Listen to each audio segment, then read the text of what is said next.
Hello friends, आपका स्वागत है हमारे यूट्यूब चैनल बालाजी ट्यूटोरियल पर। आज स्टार्ट करते हैं हम अपना एक इम्पोर्टेंट सब्जेक्ट मॉडर्न हिस्ट्री। और मॉडर्न हिस्ट्री में हम कंप्लीट करेंगे यूपीएससी प्रीवियस ईयर क्वेश्चंस, जो कि UPSC civil services, UPSC CDS, NDA, CAPF सभी इम्पोर्टेंट एग्जाम्स यूपीएससी के हमारे द्वारा कवर किए जाएंगे। इसमें हम मॉडर्न हिस्ट्री, एंशिएंट हिस्ट्री और मिडवेल हिस्ट्री को कंप्लीट करेंगे। आज हमारा मॉडर्न हिस्ट्री पार्ट 1 होगा। विद डिटेल एक्सप्लेनेशन हम क्वेश्चंस को अटेम्प्ट करेंगे और आने वाले जितने भी इम्पोर्टेंट एग्जाम हैं, जैसे कि UP PGT, UP SSC CAPF, assistant commandant और अदर एग्जाम्स जितने भी हैं, ये क्वेश्चंस उन सभी एग्जाम्स के लिए मोस्ट इम्पोर्टेंट होने वाले हैं। सो फ्रेंड्स, आइए देखते हैं आज पार्ट 1। अपकमिंग अपडेट्स के लिए हमारे चैनल को जरूर सब्सक्राइब कीजिए, फर्दर अपकमिंग वीडियोस के लिए और इम्पोर्टेंट सब्जेक्ट्स के टॉपिक्स के लिए। आइए स्टार्ट करते हैं पार्ट 1। आइए देखते हैं हमारा फर्स्ट क्वेश्चन क्या होगा। हमारा फर्स्ट क्वेश्चन है, who drafted the constitution of Muslim league the green book. Muslim league के संविधान द ग्रीन बुक का प्रारूप किसने बनाया। आंसर को जानने से पहले हम बात करते हैं मुस्लिम लीग की फॉर्मेशन की। जैसे कि 1905 में पार्टीशन ऑफ बंगाल हो चुका था। उसके बाद 1 अक्टूबर 1906 में 36 मेंबर्स का एक डेलीगेशन शिमला जाता है और वहाँ पर लॉर्ड मिंटो से उनकी मुलाकात होती है। डेलीगेशन के द्वारा एक ड्राफ्ट प्रस्तुत किया जाता है, जिसकी फॉर्मेशन आर्च बोल्ड के द्वारा की गई थी। ड्राफ्ट में विभिन्न मांगे थी, जिसमें प्रमुख मांग थी मुस्लिमों के लिए पृथक निर्वाचन मंडल की व्यवस्था की जाए केंद्रीय, प्रांतीय व स्थानीय निकायों में। 30 दिसंबर 1906 को ढाका में मोहम्मदन एजुकेशन कॉन्फ्रेंस में सलीमुल्लाह के द्वारा ऑल इंडिया मुस्लिम लीग की स्थापना की गई। लीग के सह संस्थापक में वकार उल मुल्क मुश्ताक हुसैन व आगा खां थे और वकार उल मुल्क मुश्ताक हुसैन को लीग का प्रथम अध्यक्ष बनाया गया। वह 1908 में आगा खां को लीग का स्थायी अध्यक्ष बना दिया गया।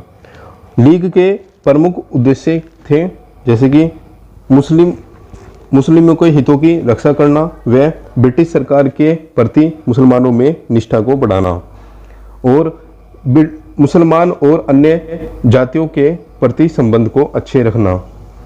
1907 में कराची अधिवेशन में लीग के संविधान के निर्माण की बात कही गई।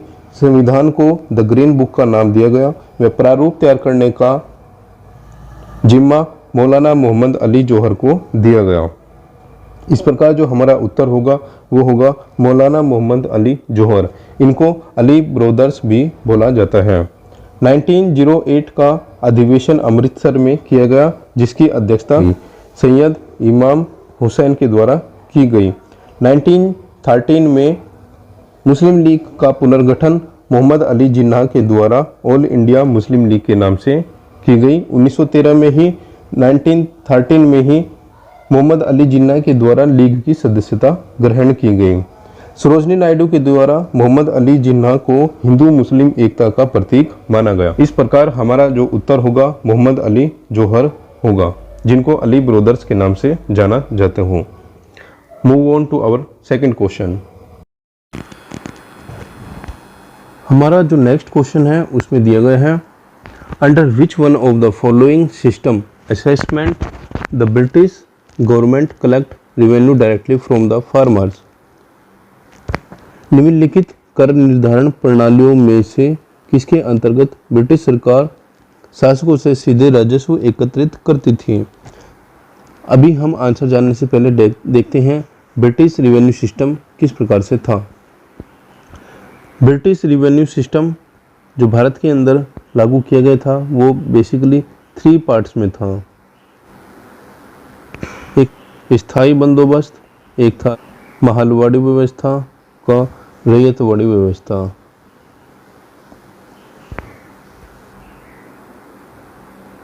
सबसे पहले हम बात करते हैं जमींदारी सिस्टम, यानी कि आपका जमींदारी सिस्टम, जिसको हम एक परमानेंट सेटलमेंट या फिर स्थायी बंदोबस्त भी कहते थे। ये व्यवस्था 1793 में कार्निवल्स के द्वारा स्टार्ट की गई थी। ये परमानेंट सेटलमेंट एक्ट के द्वारा लागू की गई थी।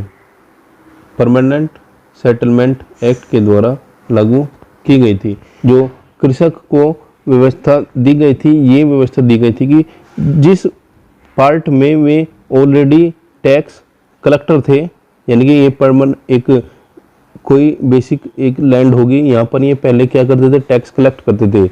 अब इनको यहाँ पर इनका ओनरशिप का दर्जा दे दिया गया। ठीक है, यहाँ पर इनको ओनरशिप इस एरिया की, पर्टिकुलर एरिया की दे दी गई।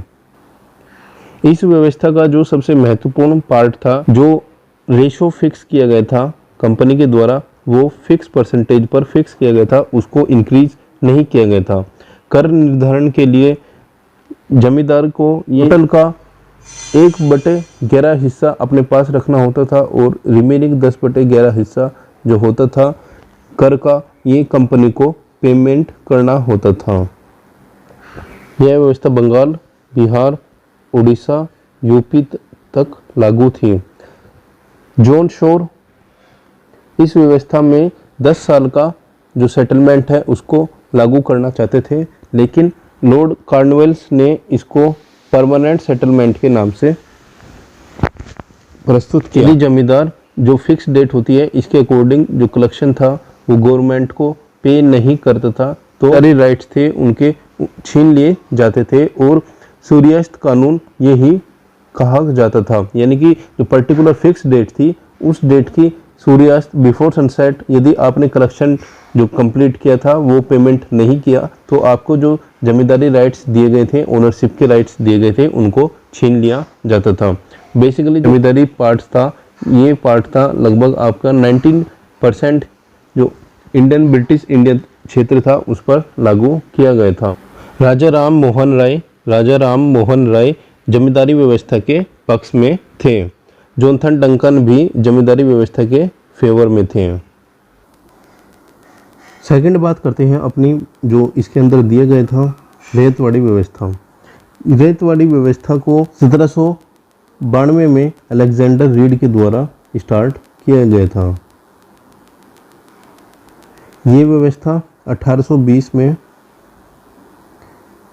थॉमस मुनरो, मद्रास के जो गवर्नर थे थॉमस मुनरो के द्वारा मद्रास में लागू की गई थी।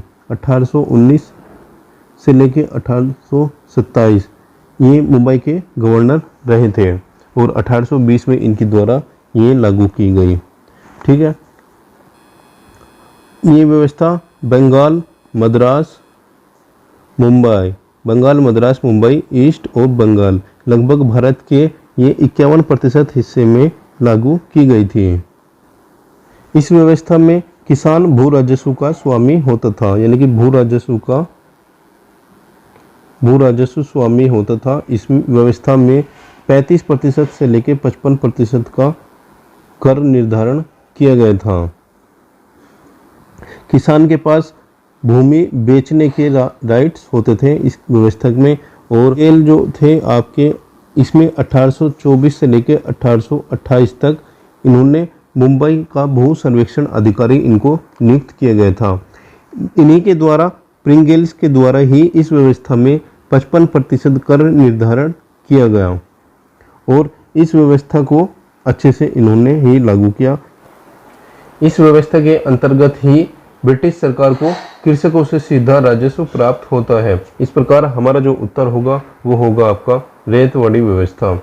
आइए देखते हैं इसका जो थर्ड पार्ट था महालवाड़ी व्यवस्था।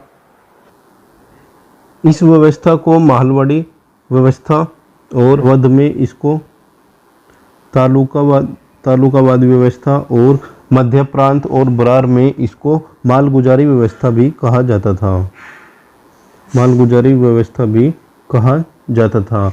महलवाड़ी को में भूमि का जो स्वामित्व होता था वो कृषक के पास होता था और कृषक भूमि को अपनी बेच सकता था।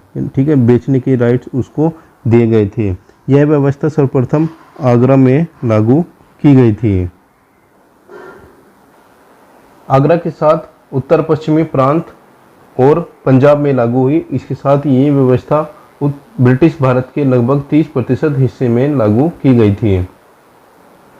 आर मार्टिन बर्ड ने इस व्यवस्था को संपूर्ण उत्तर भारत में 1833 में लागू किया और इस व्यवस्था में जो लैंड कलेक्शन होता था वो एक जमींदार को दिया जाता था। वो लगभग उसका जो टाइम फ्रेम होता था ये 30 साल का दिया जाता था। तो ये थे हमारे जो तीनों सेटलमेंट थे ब्रिटिश टाइम पीरियड के लैंड रेवेन्यू को, ये थे। इस प्रकार जो हमारा उत्तर होगा वो होगा रैयतवाड़ी व्यवस्था के अंतर्गत कृषक राजस्व एकत्रित, ब्रिटिश सरकार कृषकों से सीधा राजस्व एकत्रित करती थी। आइए move on to our next question. Who among the following Urdu poets was invited to the second and third round table conference? निम्नलिखित उर्दू कवियों में से किसे दूसरे और तीसरे गोलमेज सम्मेलन में आमंत्रित किया गया था? आंसर जानने से पहले बात करते हैं डिटेल में राउंड टेबल कॉन्फ्रेंस कब आयोजित की गई थी। राउंड टेबल कॉन्फ्रेंस की जो डिमांड की गई थी, ये डिमांड की गई थी स्वराज्यों द्वारा। स्वराज्य जो थे इनके द्वारा डिमांड की गई थी। फर्स्ट राउंड टेबल कॉन्फ्रेंस का आयोजन लंदन में सेंट जेम्स पैलेस में 12 नवंबर 1930 से लेकर 13 जनवरी 1931 तक की गई थी। कॉन्फ्रेंस का उद्घाटन ब्रिटिश सम्राट जॉर्ज पंचम के द्वारा किया गया था। अध्यक्षता ब्रिटिश पीएम जॉर्ज मैकडोनाल्ड के द्वारा की गई थी और फर्स्ट राउंड टेबल कॉन्फ्रेंस में कांग्रेस ने पार्टिसिपेट नहीं किया। 1930 में जब राउंड टेबल कॉन्फ्रेंस का आयोजन किया गया था तब भारत के जो वायसराय थे ये थे लॉर्ड इरविन भारत के वायसराय थे। फर्स्ट राउंड टेबल कॉन्फ्रेंस में कुल 89 मेंबर्स ने पार्टिसिपेट किया था, जिसमें 13 मेंबर्स थे ये ब्रिटिश ऑफिसर्स थे और 76 मेंबर्स थे ये इंडियन डेलीगेशन था, जिसमें कि 16 मेंबर्स थे ये भारतीय रियासतों के नरेश थे। फर्स्ट राउंड टेबल कॉन्फ्रेंस में सिखों का प्रतिनिधित्व किया था ये सरदार उज्जवल सिंह ने किया था। आइए अब बात करते हैं सेकंड राउंड टेबल कॉन्फ्रेंस की। सेकंड राउंड टेबल कॉन्फ्रेंस का आयोजन 7 सितंबर 1931 से 1 दिसंबर 1931 तक सेंट जेम्स पैलेस इंग्लैंड में किया गया था। उद्घाटन प्रथम की तरह सम्राट जॉर्ज पंचम के द्वारा किया गया था। इस कॉन्फ्रेंस में कुल 111 मेंबर्स ने भाग लिया था। ठीक है, गांधी जी इसमें पार्टिसिपेट करने के लिए एसएस राजपूताना नामक जहाज से इंग्लैंड पहुंचे थे। अम्बेडकर भी इस कॉन्फ्रेंस में पार्टिसिपेट करने के लिए एसएस कांटेरेसो जहाज से इंग्लैंड पहुंचे थे। एनी बेसेंट, सरोजिनी नायडू और बेगम शहबाज आदि महिलाओं ने भारतीय महिलाओं का प्रतिनिधित्व इसमें किया था। समय भारत के जो वायसराय थे ये वेलिंगटन थे, लॉर्ड वेलिंगटन। जो सेकेंड राउंड टेबल कॉन्फ्रेंस के टाइम पर वेलिंगटन भारत के वायसराय थे और सैमुअल हॉर भारत सचिव थे, मैकडोनाल्ड प्रधानमंत्री थे ब्रिटेन के। राउंड टेबल कॉन्फ्रेंस में ही मोहम्मद इकबाल जो उर्दू कवि थे इनको आमंत्रित किया गया था पार्टिसिपेट करने के लिए। आइए देखते हैं थर्ड राउंड टेबल कॉन्फ्रेंस का आयोजन किस प्रकार से किया गया था। थर्ड राउंड टेबल कॉन्फ्रेंस का आयोजन 17 नवंबर 1932 से लेकर 24 दिसंबर 1932 तक आयोजित किया गया था। ये भी आयोजन सेंट जेम्स पैलेस में किया गया था। कांग्रेस ने थर्ड राउंड टेबल कॉन्फ्रेंस में भी पार्टिसिपेट नहीं किया गया था। वेलिंगटन इस समय के भारत के वायसराय थे। BR अम्बेडकर ने तीनों राउंड टेबल कॉन्फ्रेंस में पार्टिसिपेट किया था। तेज बहादुर सप्रू ने भी तीनों राउंड टेबल कॉन्फ्रेंस में पार्टिसिपेट किया था। जिन्ना को तीसरे राउंड टेबल कॉन्फ्रेंस की सदस्यता से वंचित करा दिया गया था। मोहम्मद इकबाल उर्दू कवि थे। इनको सेकंड और थर्ड राउंड टेबल कॉन्फ्रेंस में पार्टिसिपेट करने के लिए आमंत्रित किया गया था। इस प्रकार हमारा जो उत्तर होगा वो होगा आंसर सी, मोहम्मद इकबाल। मोहम्मद इकबाल के द्वारा ही दूसरे और तीसरे गोलमेज सम्मेलन में भाग लिया गया था। आइए मूव ऑन करते हैं अपने नेक्स्ट क्वेश्चन की ओर। हमारा नेक्स्ट क्वेश्चन है, who among the following was not member of cabinet mission. निम्नलिखित में से कौन कैबिनेट मिशन के सदस्य नहीं थे। आइए जानते हैं कैबिनेट मिशन की संपूर्ण डिटेल्स। मिशन की स्थापना 19 फरवरी 1946 को ब्रिटिश पीएम एटली के द्वारा की गई। कमीशन में 3 मेंबर की नियुक्ति की गई थी, जिसमें सर स्टेफर्ड क्रिप्स ये व्यापार बोर्ड के अध्यक्ष थे, पैंथिक लॉरेंस भारत सचिव और अलेक्जेंडर ये नौसेना मंत्री थे। इस प्रकार जो हमारा उत्तर होगा ये होगा रेडक्लिफ। बोर्ड की कैबिनेट मिशन की जो स्थापना की गई थी ये भारत में संविधान निर्मात्री सभा के स्थापना के लिए की गई थी, यानी कि कॉन्स्टिट्यूशनल कमेटी जो इस्टेब्लिश की गई थी भारत के अंदर, वो इसका मेन ऑब्जेक्टिव था। कमीशन को ऐसी एक कार्यकारिणी सभा की स्थापना करनी थी जिसका समर्थन भारतीय मुख्य नेता भी करते हो। कमीशन 24 मार्च 1946 को भारत पहुंचा और भारत पहुंचने के दौरान कमीशन ने सर्वप्रथम नेहरू, फिर मौलाना आज़ाद और उसके बाद मोहम्मद अली जिन्ना से मुलाकात की। कमीशन के भारत पहुंचने के समय कांग्रेस के अध्यक्ष मौलाना आज़ाद थे और एम.के. गांधी उस वक्त पूना में मौजूद थे। कमीशन के द्वारा भारतीय विधानमंडल को 3 भागों में विभाजित किया गया, ए, बी, सी। इनमें विभिन्न शहरों को रखा गया। संविधान सभा के निर्माण के लिए 389 मेंबर्स की नियुक्ति की जानी थी, जिनमें 292 जो कैंडिडेट थे वो ब्रिटिश इंडिया से थे, 4 कैंडिडेट मुख्य सचिव के राज्य थे और 93 जो मेंबर्स थे आप ये देशी रियासतों से नियुक्ति की जानी थी। 389 मेंबर्स की जो नियुक्ति का आधार होगा वो चुनाव का आधार माना गया। चुनाव कराने के बाद ही उनकी कमेटी में जो कॉन्स्टिट्यूशनल कमेटी थी उनमें नियुक्ति की जानी थी। सो इस प्रकार हमारा जो उत्तर होगा वो होगा रेडक्लिफ। रेडक्लिफ कैबिनेट मिशन से संबंधित नहीं थे। Move on to our next question. Next question है, who among the following has started the public work department in India in 1848। निम्नलिखित में से किसने 1848 में भारत में लोक निर्माण विभाग की स्थापना की। आइए देखते हैं कंप्लीट ऑप्शंस की डिटेल किस प्रकार है। Option number A, Lord William Bentinck. Lord William Bentinck Bharat में 1828 से लेकर 1835 तक रहे। ये बंगाल के अंतिम गवर्नर थे और इनको 1833 के चार्टर एक्ट के अकॉर्डिंग भारत का गवर्नर जनरल इनको नियुक्त किया गया। इन्हीं के द्वारा 1829 में भारत में एक्ट 17 के द्वारा सती प्रथा का उन्मूलन इनके द्वारा किया गया। इन्हीं के द्वारा नरबली का भी प्रतिबंध किया गया। ठीक है, नरबली पर भी इनके द्वारा प्रतिबंध लगा दिया गया। जबलपुर में इनके द्वारा एक औद्योगिक कॉलेज की स्थापना की गई।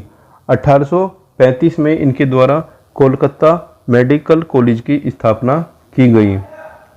1835 में कोलकाता 35 में ही मेकाले के अध्यक्षता में एक भारत में विधि आयोग की स्थापना की गई। इन्हीं के द्वारा ही भारत के सरकारी सेवाओं में धर्म जाति के आधार पर जो भेदभाव नौकरियों में किया जाता था उनको समाप्त किया गया। भारतीय न्यायालयों में फारसी भाषाओं को हटाकर इनके द्वारा अंग्रेजी भाषा को वरीयता दी गई। आगरा के सर्वोच्च न्यायालय की स्थापना इनके द्वारा की गई और इलाहाबाद में एक रेवेन्यू बोर्ड की स्थापना इनके द्वारा की गई। पंजाब के महाराजा रणजीत सिंह और विलियम बेंटिक की जो मुलाकात हुई थी, ये रोपड़ नामक स्थान पर मुलाकात हुई थी। ये 1831 में मुलाकात की गई थी। ये क्वेश्चन हाल ही में यूपी पीजीटी और टीजीटी 2021 की परीक्षा में पूछा गया था कि लॉर्ड विलियम बेंटिक और पंजाब के महाराजा रणजीत सिंह की जो मुलाकात हुई थी वो कहाँ पर हुई थी। विलियम बेंटिक को ही भारत में ब्रिटिश साम्राज्य के संगठित करने के लिए जाना जाता है। Move on to our next option, lord Dalhousie की सर्वप्रथम हम बात करते हैं। जो लॉर्ड डलहौजी का कंप्लीट नेम था, ये था जेम्स एंड्रू रेमजे, ये नेम था। इन्हीं के द्वारा कोहिनूर हीरा इंग्लैंड भेजा गया। डॉक्ट्रिन ऑफ लैप्स की इनके द्वारा नीति लागू की गई। डॉक्ट्रिन ऑफ लैप्स की नीति लागू की गई। सर्वप्रथम 1848 में सतारा को हड़पा गया। जैतपुर और संबलपुर ये 1849 में। 1850 में बघार, 1852 में उदयपुर, 53 में झांसी, 54 में नागपुर, 56 में अवध, को और 53 में, ठीक है, बरार को हैदराबाद से इनके द्वारा हड़प लिया गया।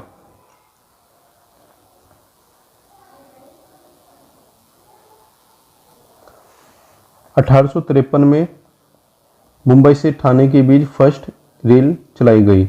इंडियन फर्स्ट ट्रेन इनके द्वारा चलाई गई। 1854 में ही कोलकाता और रानीगंज के बीच रेल लाइन बिछाई गई। 1854 में ही डाक टिकट जारी किया गया और 1850 में पीडब्ल्यूडी की स्थापना की गई। डलहौजी ने गंगा नहर का भी निर्माण कराया। ठीक है। नाविकों की स्थिति सुधारने के लिए इनके द्वारा मर्चेंट एक्ट भी लाया गया। 1851 में भारतीय भू सर्वेक्षण के विभाग की स्थापना इनके द्वारा की गई और 1856 में विधवा पुनर्विवाह ड्राफ्ट का निर्माण किया।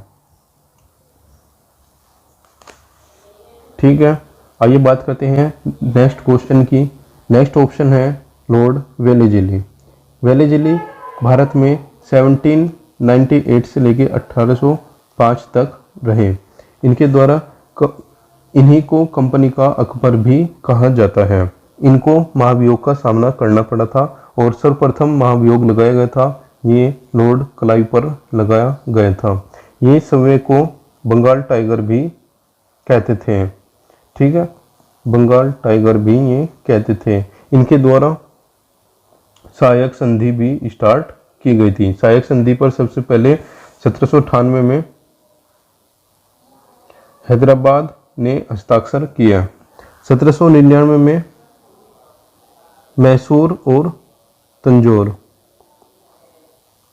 1801 अवध, 1802 पेशवा, 1803 भोसले व सिंधिया इनके द्वारा हस्ताक्षर किए गए। 1799 में चतुर्थ अंगल मैसूर वार में इन्होंने टीपू सुल्तान को डिफीट किया, टीपू सुल्तान को हराया और द्वितीय अंगल मराठा वार भी इनके कार्यकाल में 1803 से लेकर 1805 के बीच लड़ा गया। 1800 में फोर्ट विलियम कॉलेज की स्थापना इनके द्वारा की गई जो कि 1802 में बंद कर दिया गया और 1802 में ही इनके द्वारा बाल हत्या पर प्रतिबंध लगाया गया। Move on to our next option lord Cornwallis. ये भारत में 1786 से लेकर 1793 तक भारत में रहे। इनके द्वारा न्यायिक विभाग की स्थापना की गई। जिला फौजदारी न्यायालय समाप्त कर दिया गया, यानी कि जिला फौजदारी न्यायालय समाप्त कर दिया गया और इनके द्वारा सर्किट कोर्ट की स्थापना की गई। जो circuit court, 4 circuit court India के अंदर इस्टेब्लिश किए गए, ये कोलकाता, ढाका, पटना और मुर्शिदाबाद में इस्टेब्लिश इनके द्वारा किए गए। बंगाल में इनके द्वारा स्थायी बंदोबस्त यानी कि परमानेंट सेटलमेंट द्वारा लागू किया गया 1793 में। इनके द्वारा भारतीय नागरिक सेवा प्रारंभ की गई। ठीक है, भारतीय नागरिक सेवा इनके द्वारा प्रारंभ की गई। 1789 में इनके द्वारा दासों के निर्यात पर प्रतिबंध लगा दिया गया। दासों के निर्यात पर प्रतिबंध लगा दिया गया। इन्हीं के द्वारा पुलिस विभाग की स्थापना भी की गई। पुलिस विभाग की स्थापना की गई और 1805 में ये दूसरी बार गवर्नर जनरल बनकर भारत आए। 1805 में ही इनकी मृत्यु गाजीपुर उत्तर प्रदेश में हो गई। कार्निवल्स 2 बार बंगाल का गवर्नर जनरल बन के भारत आया। ठीक है, गवर्नर जनरल बन के भारत आया और इससे पहले क्लाइव 2 बार बंगाल का गवर्नर बनकर भारत आया। इनका टाइम पीरियड था 1757 से लेकर 1760 और 1765 से लेकर 1767। तो इस प्रकार जो हमारा उत्तर होगा इस क्वेश्चन का, ये होगा लॉर्ड डलहौजी के द्वारा भारत में पीडब्ल्यूडी विभाग की स्थापना की गई। Move on to our next question. Next question है, who among the following was thrice elected president of Indian National Congress? निम्नलिखित में से कौन भारतीय राष्ट्रीय कांग्रेस का 3 बार अध्यक्ष चुना गया? ऑप्शन दिए गए हैं दादा भाई नौरोजी, सुरेंद्रनाथ बनर्जी, गोपाल कृष्ण गोखले और शंकरन नायर। सर्वप्रथम हम बात करते हैं कांग्रेस के जो प्रथम 4 अधिवेशन हुए थे वो मुख्यतः किस वजह से विशेष हुए थे? प्रथम अधिवेशन की अध्यक्षता WC बनर्जी ने की थी, जो कि प्रथम ईसाई थे। सेकंड अधिवेशन की अध्यक्षता दादा भाई नौरोजी ने की थी, जो कि पहले पारसी थे। थर्ड अधिवेशन की अध्यक्षता सैयद बदरुद्दीन तैयब जी ने की थी, जो कि प्रथम मुस्लिम थे। और फोर्थ अधिवेशन की अध्यक्षता जॉर्ज यूले ने की थी, जो कि प्रथम अंग्रेज थे। आइए देखते हैं अब अपने ऑप्शन के अकॉर्डिंग।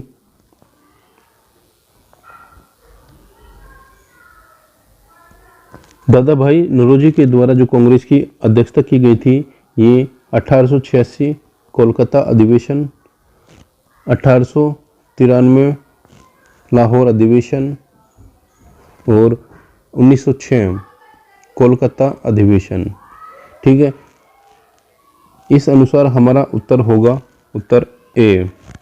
आइए देखते हैं डिटेल में, सभी ऑप्शंस के एनालिसिस हम करते हैं डिटेल में। अब 1886 का जो अधिवेशन हुआ था कोलकाता अधिवेशन, इस अधिवेशन में राष्ट्रीय कांग्रेस का विलय सुरेंद्रनाथ बनर्जी की राष्ट्रीय कॉन्फ्रेंस में किया गया था। सेकंड बात करते हैं हम 1893 के लाहौर अधिवेशन में।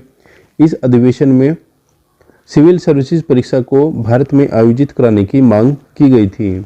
और थर्ड था 1906 का अधिवेशन। इस अधिवेशन में सर्वप्रथम स्वराज्य शब्द का प्रयोग किया गया और स्वराज्य ही कांग्रेस का लक्ष्य घोषित किया गया। मूव ऑन करते हैं नेक्स्ट ऑप्शन पर। सुरेंद्रनाथ बनर्जी के द्वारा कांग्रेस की अध्यक्षता 1895 पुणे अधिवेशन और 1902 के अहमदाबाद अधिवेशन में की गई। गोपाल कृष्ण गोखले 1905 के बनारस अधिवेशन में की गई। बनारस अधिवेशन में ही सर्वप्रथम वंदे मातरम को राष्ट्रीय गीत के रूप में अंगीकृत किया गया और स्वय शासन कांग्रेस का लक्ष्य घोषित किया गया। सो इस प्रकार हमारा जो उत्तर होगा वो होगा उत्तर ए, दादा भाई नौरोजी। मूव ऑन करते हैं नेक्स्ट क्वेश्चन की ओर। नेक्स्ट क्वेश्चन जो दिया गया है ये मैचिंग क्वेश्चन दिया गया है, इनको मैच करना होगा।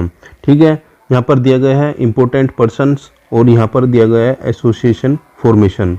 ठीक है, यानी कि व्यक्ति और संबंधित स्थापना जो की गई थी। फर्स्ट है गोपाल कृष्ण गोखले, इनके द्वारा सर्वेंट ऑफ इंडिया सोसाइटी की स्थापना की गई थी 12 जून 1905 को पुणे में। नेक्स्ट है मदन मोहन मालवीय। मदन मोहन मालवीय जी ने बीएचयू की स्थापना की थी। बीएचयू की स्थापना की थी 4 फरवरी 1916 में। फर्स्ट का फर्स्ट, सेकंड का सेकंड, यानी कि अभी तक हमारे जो उत्तर होंगे ये होंगे। ठीक है, फर्स्ट का फर्स्ट और सेकंड का सेकंड। सी है हमारा ऑप्शन, सी राजगोपालाचारी। सी राजगोपालाचारी के द्वारा फॉर्मेशन की गई थी स्वतंत्रता पार्टी की। ये फॉर्मेशन की गई थी 4 जून 1959। ये क्वेश्चन अभी रिसेंट था ईपीएफओ यूपीएससी ईपीएफओ का, उस पेपर में पूछा गया था क्वेश्चन, स्वतंत्रता पार्टी की स्थापना किसके द्वारा की गई थी। ये इंपॉर्टेंट क्वेश्चंस हैं। मूव ऑन करते हैं अपने नेक्स्ट क्वेश्चन की ओर। नेक्स्ट क्वेश्चन दिया गया है, what is the correct sequence of the following events. निम्नलिखित घटनाओं का सही अनुक्रम क्या होगा।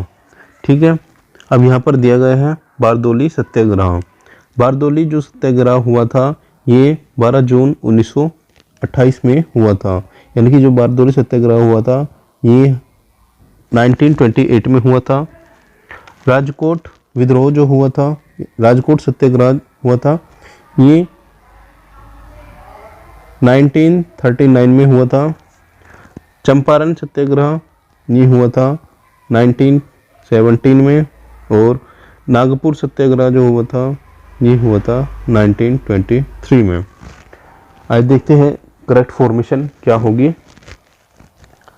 करेक्ट फॉर्मेशन के अकॉर्डिंग चंपारण सत्याग्रह 1, 3, करेक्ट फॉर्मेशन होगी 3, 4, यानी कि ऑप्शन डी हमारा आंसर होगा। देखते हैं अपना नेक्स्ट क्वेश्चन। क्वेश्चन दिया गया है, in which of the following years was the first railway line between the Mumbai and the Thane laid. निम्नलिखित में से किस वर्ष पहली रेलवे लाइन बॉम्बे व ठाणे के बीच डाली गई। ठीक है, ऑप्शन दिया गया है 1853। ठीक है, यानी कि 1853 के ईयर में ट्रेन स्टार्टेड हुई थी इन इंडिया। 1853, 1854 में डाक टिकट जारी किया गया था, पोस्टल टिकट जारी किया गया था, और Charles Wood dispatch act Bharat आया था, यानी कि चार्ल्स वुड डिस्पैच एक्ट आए थे।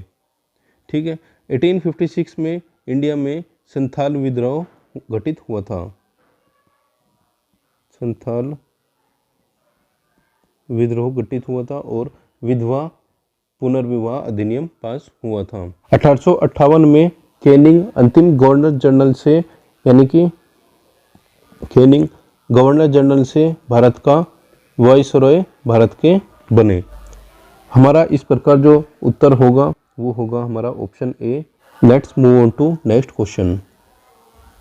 नेक्स्ट क्वेश्चन दिया गया है, consider the following vice presidents of India, which one of the following is the correct chronology of their tenure. Bharat के निम्नलिखित उपराष्ट्रपतियों पर विचार कीजिए और उनके कार्यकाल का सही काल अनुक्रम क्या होगा।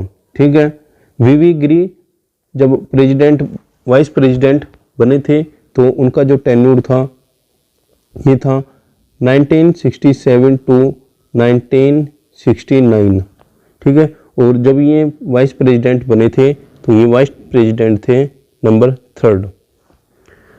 इस प्रकार जी.एस. पाठक वाइस प्रेसिडेंट बने थे, ये 4th नंबर के प्रेसिडेंट बने थे। इनका जो कार्यकाल था ये था 31 अगस्त 1969 टू 1974। बी डी जत्ती, इनका जो कार्यकाल था ये था 5th नंबर का और इनका था 6th नंबर का। तो इस प्रकार क्रोनोलॉजिकल ऑर्डर होगा, ये होगा वीवी गिरी आएंगे फर्स्ट नंबर पर, वीवी गिरी आएंगे फर्स्ट नंबर पर, यानी कि इसके अकॉर्डिंग हमारा जो आंसर होगा, आंसर ए होगा हमारा। तो इस क्वेश्चन का हमारा जो उत्तर होगा ये होगा उत्तर ए। आई होप ये सेशन आपको पसंद आया होगा।